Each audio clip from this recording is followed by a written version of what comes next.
Vă salut, dragi acvariști, viitori aquascaperi! Voi continua prezentările mele de plante cu un episod dedicat plantelor hard, care sunt crescute cu adiție de dioxid de carbon de data aceasta. Nu sunt multe pe care vi le voi prezenta așa pentru că mă adresez deocamdată mai mult începătorilor, însă nu putem să le omitem nici pe cele hard.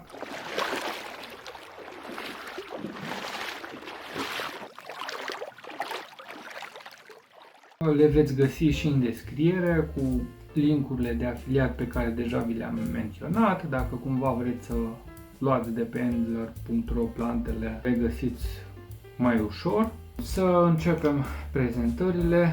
Voi începe cu Pogostemon helferi, o plantă care este catalogată de ei ca fiind medium, dar eu o consider hard. Este destul de dificilă.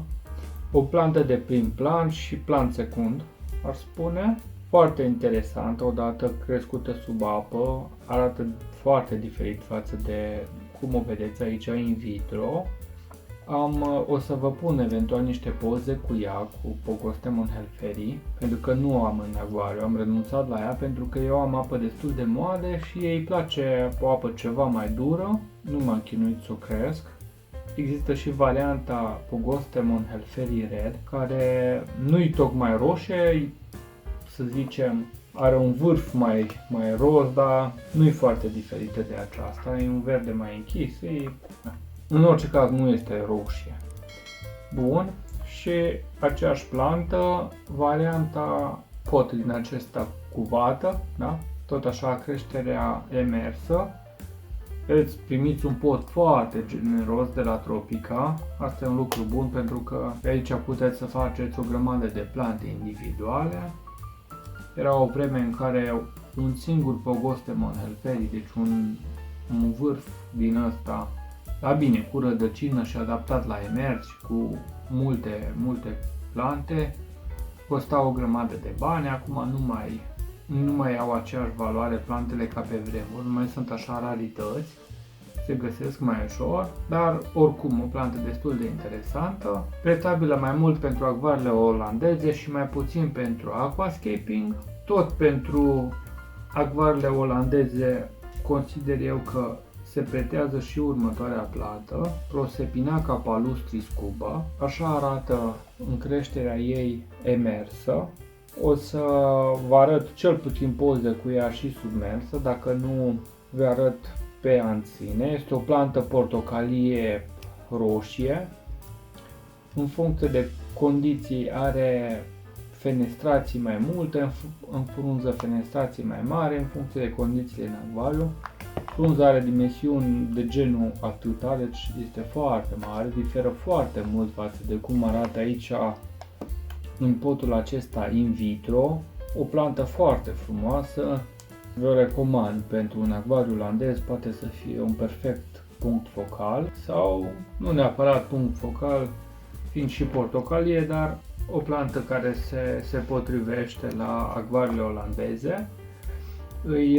Fiind o plantă stem se va tunde, este destul de tricky pentru că din locul tunsorii iasă niște pui mai ciudați și nu poți să faci o tufă, să zicem, foarte compactă, deci este destul de greu de lucrat cu ea, să ai o tufă în care toate firele au aceeași lungime, dar se poate face. Cine vrea un acvariu olandez muncește.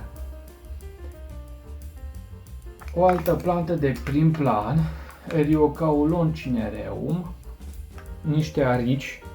Nu știu sigur dacă Tropica crește adevăratul Eriocaulon cinereum sau de fapt este Polaris aici. Am mai cumpărat de la alte ferme, deci nu de la Tropica, Eriocaulon catalogat ca cinereum și de fapt era Polaris, nu era cinereum. Diferența e destul de mică, în sensul că direcția frunzilor, deci nu sunt mari diferențe, seamănă foarte mult și cu Eriocaulon SP Black, Eriocaulon cinereum. Ca orice Eriocaulon necesită o apă moale, Cam toate plantele hard necesită o apă moale, deci ăstea care le voi prezenta astăzi, cam toate necesită o apă moale, dar mai ales seriocăulon cinereu, un KH undeva pe la 2-3.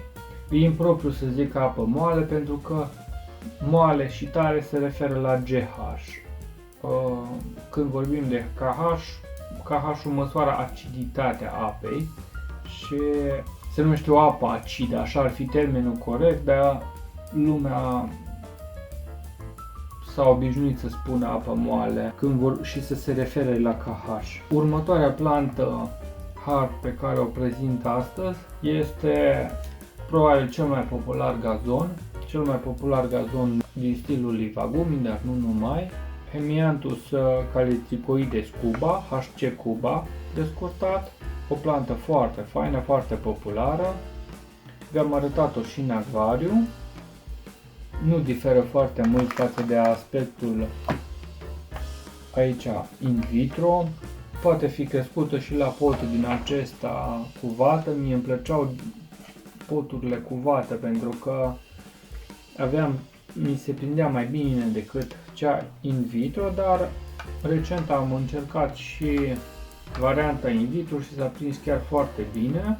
Au mai lucrat ei la tehnologie sau m-am învățat eu să adaptez mai bine plantele in vitro între timp.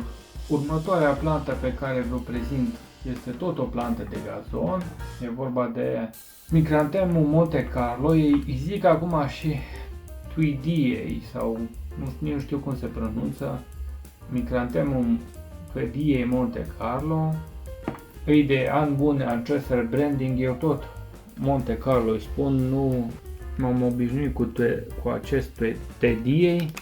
Seamănă foarte mult cu HC cuba, însă are frunza cam de 2 ori mai mare. Diferă totuși puțin, este ceva mai ușoară, este o variantă care poate fi crescută și fără CO2, dar nu aș merge. Dacă ar fi să aleg, aș merge pe alte plante, nu pe Monte Carlo într-un acvariu fără CO2, pentru că crește foarte greu. Tot la capitolul hard vă voi prezenta și niște bucefalandre.